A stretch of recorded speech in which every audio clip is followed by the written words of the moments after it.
உலக மக்கள் எல்லோருக்கும் வணக்கம். குரு ஜோதிடம் மூலியமாக நான் உங்கள் ஜி கோபால் பேசுகிறேன். இன்னைக்கு நாம மாத பலன்கள் பேசுறோம். அதுல ஆகஸ்ட் மாத பலன்கள் சிம்ம ராசிக்காரங்களுக்கு எப்படி இருக்கும் அதை பத்தி தான் இந்த வீடியோல பேச போறோம். இப்ப இந்த மாதத்துல கிரகங்களுடைய அடைவு எப்படி இருக்குன்னு பார்த்துக்கலாம். ரிஷபத்துல செவ்வாயும் குருவும், சிம்மத்துல புதன், சுக்கிரன், சூரியன். சூரியன் ஆகப்பட்டது ஆகஸ்ட் 16ஆம் தேதி கடகத்திலிருந்து பயிற்சியாகி சிம்மத்துக்கு வந்துடுறாங்க. கன்னியில கேது பகவான், கன்னிக்கு சிம்மத்தில் இருக்கக்கூடிய சுக்கிர பகவான் 25ஆம் தேதி பயிற்சியாகி கன்னிக்கு வந்துருவாங்க. 26ஆம் தேதி செவ்வாய் பகவான் ரிஷபத்திலிருந்து பயிற்சியாகி மிதுனத்துக்கு வந்துருவாங்க. உங்களுக்கு கும்பத்துல சனி பகவான் வக்ரம், மீனத்துல ராகு பகவான். இது இந்த மாத கிரக அடைவுகள். அப்ப இந்த மாத கிரக அடைவுகள் எங்களுக்கு எப்படி இருக்கிறது அப்படின்னு நீங்க கேட்டீங்கன்னா, கடல் அலைகள்ல சிக்கிட்டு தத்தளிச்சு கரை ஏறுவோமா ஏற மாட்டோமா அப்படிங்கிற குழப்பத்தில் இருக்கக்கூடிய சிம்ம ராசி நேயர்களே, கண்டிப்பாக நீங்கள் தத்தளிச்சு தடுமாறி கரைக்கு வந்தே தீருவீர்கள். அப்போ உங்களுடைய எண்ணம் வீண் போகாது. நீங்கள் கரை சேரணுங்கிற அந்த லட்சியம் கண்டிப்பாக உங்களுக்கு நல்ல பலனை அனுபவித்தே தீருவீர்கள். அப்ப டோட்டலா பாத்தீங்கன்னா நீங்க பட்ட கஷ்டத்துக்கு கண்டிப்பாக கரை ஏறுவீங்க. அப்ப நீங்க பட்ட கஷ்டமாப்பட்டது நான் ஒரு வார்த்தையில் சொல்லிட்டு போயிடலாம். ஆனா கண்டிப்பாக உள்ளுக்குள்ளேயே நீங்க வெளியில தெரியாமல் அடுத்தவங்க நல்லா இருக்கிறீங்களான்னு கேட்டா நல்லா இருக்கிற அப்படின்னு சொல்லிட்டு அந்த கஷ்டத்தை வெளியில காட்டிக்காமல் வெளியில சொல்லாமல் பல கஷ்டத்துக்கு ஆளை இருக்கிறீங்க. ரொம்பவுமே நஷ்டமும் பட்டிருக்கிறீங்க, ஏமாற்றங்களும் சந்திச்சிருக்கிறீங்க, துரோகங்களையும் சந்திச்சாச்சு. சிம்ம ராசியில் பிறந்தவங்க எப்பவுமே 10 பேரை வாழ வைக்கிறவங்க. அப்படி வாழ வைத்து அழகு பார்த்தவர் தான் இன்னைக்கு பார்க்க போனா நிலை தடுமாறி கூனி குறி இருக்கிறீங்க. அப்ப நீங்க யாருக்கு நல்லது பண்ணியிருந்தாலும் இன்னைக்கு எல்லாமே எகென்ஸ்டா வருது. நீங்க இருக்கக்கூடிய தலைமை பொறுப்புக்கும் பிரச்சனை வந்துருச்சு. நீங்க அரசியல இருந்தாலும் அந்த அரசியலுக்கும் பிரச்சனை வந்துருச்சு. அப்ப 10 பேர் உங்களை புகழணும், 10 பேர் உங்களை புகழ்ந்தாங்க. இன்னைக்கு அந்த பொசிஷன்ல நீங்க இருந்துட்டா கூட அந்த 10 பேரும் உங்களை கீழே இறக்குறதுக்கு பாக்குறாங்க. இது எல்லாத்தையுமே பார்த்துட்டு சகிச்சுட்டு வாழ்ந்துட்டு இருக்கிறீங்க. அப்ப எப்ப நம்மளுக்கு நல்ல நேரம் வரும் அப்படின்னு எதிர்பார்த்துட்டு இருந்தீங்கன்னா, இந்த பீரியட்ல உங்களுக்கு அந்த செவ்வாயும் குருவும் இணைந்து குரு மங்கள யோகத்தோடு உங்களுக்கு அந்த 10ஆம் இடத்துல இருக்கிறதுனாலையும், அது போக உங்களுடைய ராசியிலேயே சுக்கிர பகவானும் புதன் பகவானும் இணைந்து இருப்பதும் ஒரு யோகம். உங்களுடைய ராசி அதிபதி ஜூலை 16ஆம் தேதி உங்களுடைய ராசிக்கே வருவதும் மிகப்பெரிய யோகம். சிம்ம ராசி நேயர்களே, நீங்கள் பயப்பட வேண்டிய அவசியம் இல்லை. பயத்திலிருந்து நீங்கள் தெளிந்து ஒரு நல்ல சூழ்நிலைக்கு, ஒரு நல்ல பொசிஷனுக்கு, இவங்க எல்லாத்தையுமே பார்த்து நல்லது எது கெட்டது எது, யார் துரோகி, யார் நல்லது செய்யறவங்க, யார் கெட்டது செய்யறவங்க, அதை களைந்தெடுக்கக்கூடிய நேரத்துக்கு நீங்க வந்துட்டீங்க. அப்ப நீங்க வந்திருக்கக்கூடிய இடம் சிறப்பான இடம். அப்ப டோட்டலா பாத்தீங்கன்னா உங்களுடைய அந்த கணக்கு தப்பாது, உங்களுடைய வைராக்கியம் பலிக்கும், உங்களுடைய லட்சியம் கண்டிப்பாக நிறைவேறும். அப்ப டோட்டலா பாத்தீங்கன்னா இந்த செவ்வாய் பகவானும் குரு பகவானுடைய அனுகிரகம் உங்களுக்கு நல்லா இருக்குது. அது போக உங்களுக்கு சுக்கிர பகவானும் புதன் பகவானும் உங்க ராசியிலேயே இருக்கிறதுனால கண்டிப்பா உங்களுக்கு அறிவு வேலை செய்யும். அந்த அறிவால், அந்த அறிவு திறமையால் உங்களுக்கு நீங்க எடுக்கக்கூடிய முயற்சிகள் பலப்படும். அப்ப அந்த அறிவுனால, அந்த புத்தினால, அந்த திறமையான காரியங்கள் உங்களுக்கு கண்டிப்பா செயல்படுத்துவீங்க. அப்ப அந்த சுக்கிர பகவான் உங்களுடைய ராசியிலே இருக்கிறதுனால கண்டிப்பாக உங்களுக்கு ஏதாவது ரூபத்துல திருமண காரியங்கள், சிம்ம ராசியில பிறந்தவங்களுக்கு கண்டிப்பாக திருமணம் அப்படிங்கிறது தடைபட்டு நிக்குது. அப்ப உங்களுக்கு இப்ப குரு பலன் இல்ல.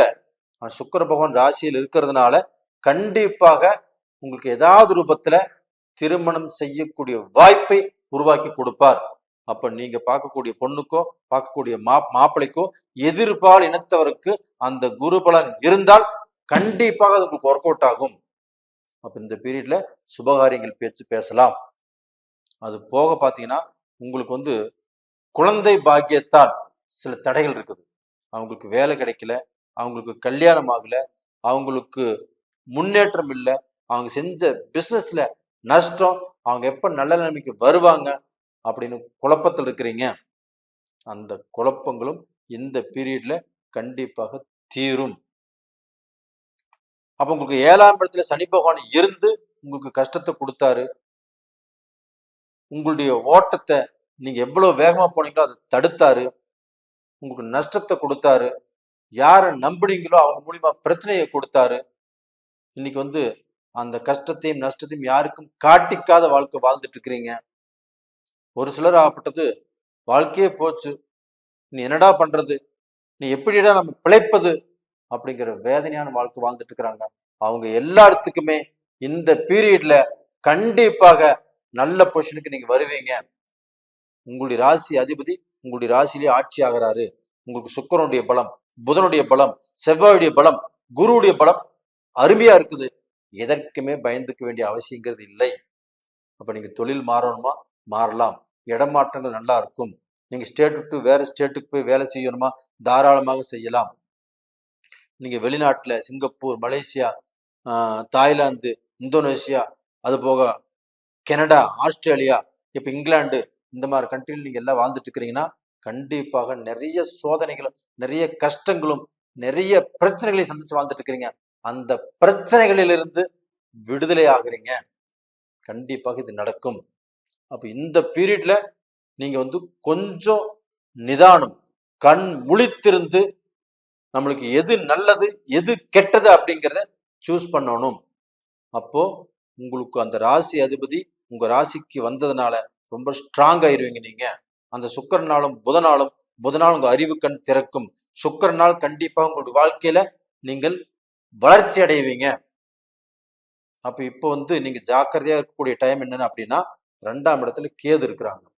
அப்ப அந்த கேது பகவான் ஆகட்டும் குழப்பத்தை கொடுப்பாங்க. நீங்க எடுக்கக்கூடிய முடிவுல தாமதம் பண்ணும். அந்த கேது பகவானை குரு பார்க்கறதுனால நீங்க பயப்பட வேண்டியது இல்லை. அப்ப உங்களுக்கு சனி பகவான் இருக்கிறாங்கன்னா அந்த சனி பகவான் வக்கரம் அடைஞ்சிருக்கிறாங்க. இப்ப வக்கரம் அடைஞ்சு உங்களுக்கு இருக்கக்கூடிய நீங்க ஃபர்ஸ்ட் விட்டுட்டு வந்த வேண்டாம் தூக்கி போட்ட காரியங்கள் இப்ப செய்ய தூண்டும். அதை ராகு பகவான் தடுப்பாரு.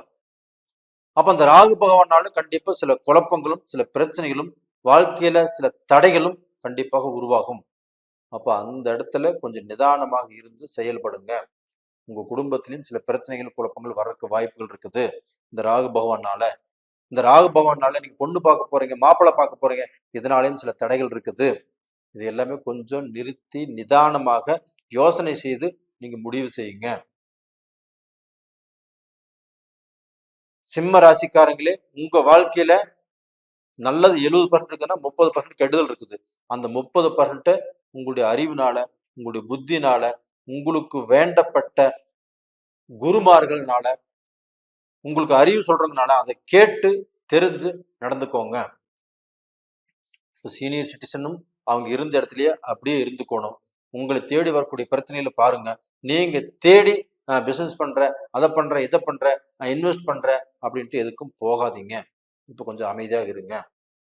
உங்களுக்கு உடல் ரூபத்துல கண்டிப்பாக சில பிரச்சனைகள் கண்டிப்பாக வரும். சனி பகவானாலே வரும், ராகு பகவானாலே வரும். அப்படி பிரச்சனைகள் வந்தாலும் ஹாஸ்பிட்டல் ரூபத்துல அந்த உங்களுக்கு வீண் விரயங்கள் இப்போ உருவாகும். அப்ப அந்த விரயங்கள் ஆகட்டும் உங்களுக்கு பெரிய லெவல்ல போகாது. குரு பகவான் உங்களுக்கு ராசியிலிருந்து பார்க்க போனா ஒரு நல்ல ஸ்தானத்தை பார்க்கறதுனால கண்டிப்பாக நல்லா இருப்பீங்க.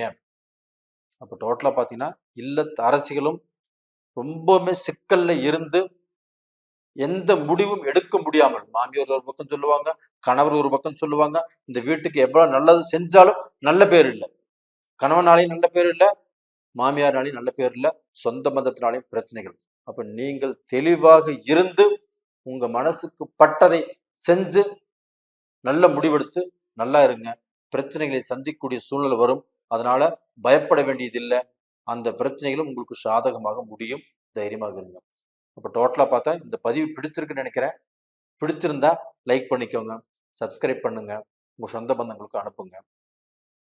உங்களுடைய ஜென்ம ஜாதகத்தில் நடக்கக்கூடிய தசாபுத்திகளை மட்டும் நீங்க கணிச்சு பார்த்துக்கோங்க. உங்க ஜோசியர்கிட்ட பாருங்க, இல்லைன்னா எங்கிட்ட பார்க்குற மாதிரி தான் இந்த 2 நம்பர் கொடுத்துருக்குறோம், கான்டாக்ட் பண்ணுங்க. உங்களிடமிருந்து விடைபெறுவது உங்களின் ஜி கோபால். நன்றி, வணக்கம்.